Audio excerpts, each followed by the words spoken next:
Shalom saudara, kita berjumpa lagi hari ini dengan kasih setia Tuhan. Nah, hari ini saya ingin membaca kitab Yeskiel 36 ayat 25-27. Aku akan mencurahkan kepadamu air jernih yang akan mentahirkan kamu. Dari segala kenajisanmu, aku akan mentahirkan kamu. Kamu akan kuberikan hati yang baru dan roh yang baru di dalam batinmu. Dan akan menjauhkan dari tubuhmu hati yang keras, dan kuberikan kepadamu hati yang taat. Rohku akan kuberikan diam di dalam batinmu, dan aku akan membuat kamu hidup menurut segala ketetapanku, dan tetap berpegang pada peraturan-peraturanku dan melakukannya. Allah Israel berjanji akan mengubah hati dan batin umatnya dengan roh yang baru, sehingga mereka hidup taat dan memiliki hidup yang baru, masa depan yang baru. Karena itu percayalah akan kasih-Nya yang ajaib. Saudara yang dikasihi Tuhan, Tuhan berkata bahwa Dia akan mencurahkan kepada kita air jernih dan akan mentahirkan kita dari segala kenajisan. Berarti sebenarnya Tuhan itu sudah tahu tentang hidup kita, bagaimana hati kita, bagaimana kehidupan kita, betapa kerasnya kita, betapa kotornya hati kita. Itulah sebabnya Dia berkata akan kuberikan hati yang baru. Karena hati kita itu sebenarnya hati yang gelap, saudara, najis, dan roh yang baru dalam batin kita. Aku akan menjauhkan tubuhmu dari hati yang keras, dan kuberikan kepadamu hati yang taat.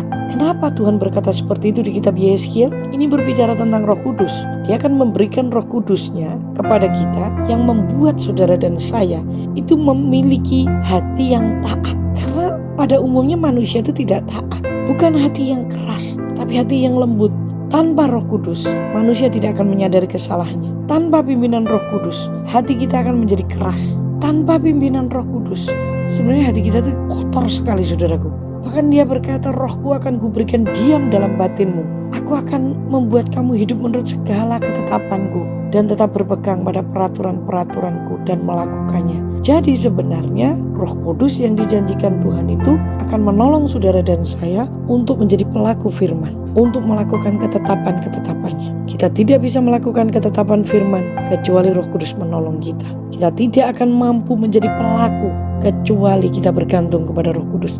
Ada terlalu banyak alasan bagi kita untuk tidak melakukan firman. Terlalu banyak orang hanya bisa berteori tapi tidak bisa melakukannya. Nah, itulah sebabnya diberikannya Roh Kudus-Nya kepada kita, dicurahkannya supaya Dia tinggal dalam hati kita. Dialah roh penolong yang Tuhan berikan. Saya rindu saudara tidak mengeraskan hati. Saya rindu kita adalah orang-orang yang dituntun, yang mau menjadi pelaku firman, bukan saja pendengar. Yuk, ya sudah janjikan itu, dan Roh Kudus tinggal dalam hati kita.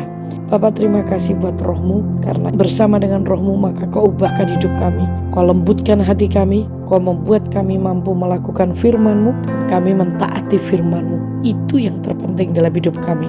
Terima kasih, dalam nama Yesus kami bersyukur buat Roh-Mu yang ada dalam diri kami. Amin.